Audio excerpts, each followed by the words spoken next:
दोस्तों आज हम बाबर के बारे में जानकारी शेयर करेंगे। आगे बढ़ने से पहले आप चैनल को सब्सक्राइब और लाइक जरूर कर लें। मुगल साम्राज्य 1526 में शुरू हुआ। मुगल वंश का संस्थापक बाबर था। अधिकतर मुगल शासक तुर्क और सुन्नी मुसलमान थे। मुगल शासक 17वीं शताब्दी के आखिर में और 18वीं शताब्दी के शुरुआत तक चला और 19वीं शताब्दी के मध्य समाप्त हुआ। 24 फरवरी 1483 ईस्वी को परगना घाटी में जहरुद्दीन मोहम्मद बाबर का जन्म हुआ, जो अब उज्बेकिस्तान में है।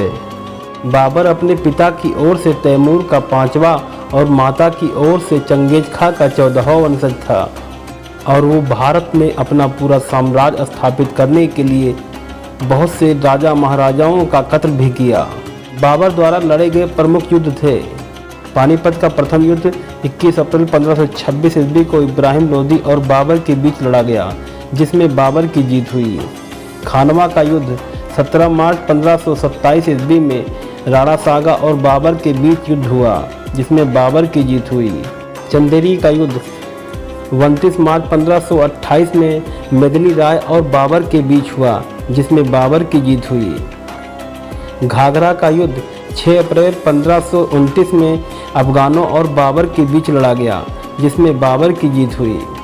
बाबर ने अनेक हिंदू धर्म, जैन धर्म और ईसाई धर्म को नष्ट करवाया। बाबर एक प्रकार का लुटेरा शासक था, जिसने भारत में कई जगहों पर लूटपाट मचाई। बाबर ने तुर्की भाषा में अपनी आत्मकथा तूतक-ए-बाबरी लिखी थी, जिसे बाबरनामा भी कहा जाता है। बाबर स्वयं को मूर्ति का खंडन करने वाला कहा जाता है, जिसको गाजी की उपाधि मिली थी। गाजी का मतलब होता है जो काफिरों को खत्म कर दे। बाबर ने क्रूरतापूर्वक हिंदू का नरसंहार किया था और माने जाने ढंग से पूरे देश में अपना साम्राज्य को बढ़ाया था। 48 वर्ष की उम्र में 1530 ईस्वी में आगरा में बीमार होकर इसकी मृत्यु हो गई। इसके बाद इसका बेटा हुमायूं भारत का सुल्तान बन गया। इतिहासकारों के अनुसार 1528 में बाबर ने सेनापति मीर बकी ने अयोध्या के राम मंदिर को तोड़कर बाबरी मस्जिद का निर्माण कराया था। बाबर एक कट्टर तुर्क था, जिसने बर्बर तरीके से हिंदुओं का कत्लेआम कर अपनी सत्ता कायम की। मंदिर को तोड़ते वक्त 10,000 से ज़्यादा हिंदू उसकी रक्षा में शहीद हो गए थे। आपको बता दें, मुगल बादशाह बाबर ने 11 शादियाँ की थी, जिनके नाम आयशा सुल्तान बेगम, जैनाब सुल्तान बेगम, मौसमा सुल्तान बेगम, महम बेगम, गुलरूख बेगम, दिलदार बेगम, मुबारका यूसुफ झाई और गुलजार था। अपनी बेगमों से बाबर के 20 बच्चे थे।